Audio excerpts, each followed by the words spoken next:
Ahojte, dnes tu máme otázku E12 a to je, že praktický predvete postup pri mierenej streľbe.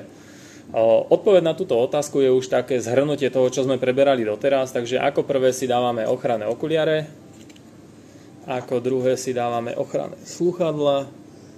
Teraz, keď mám ochranné prvky, zoberiem si náboj, zoberiem si zásobník, nabijeme zásobník.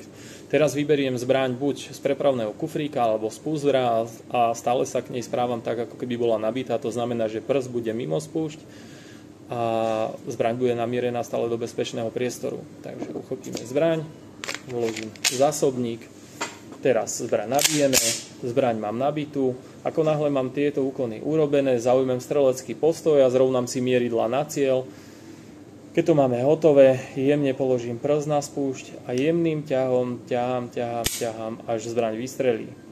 Teraz ukončíme streľbu, prst mimo spúšť, vyberiem zásobník, urobím bezpečnostnú kontrolu, kontrolujem nábojovú komoru, zásobníkovú šachtu, oboje sú prázdne, pustím záver, urobím mierenú ranu istoty do priestoru terčov a zbraň odkladám prstom mimo spúšť, buď do prepravného kufríka alebo do púzdra, s tým, že už do nej nedávam žiadny zásobník.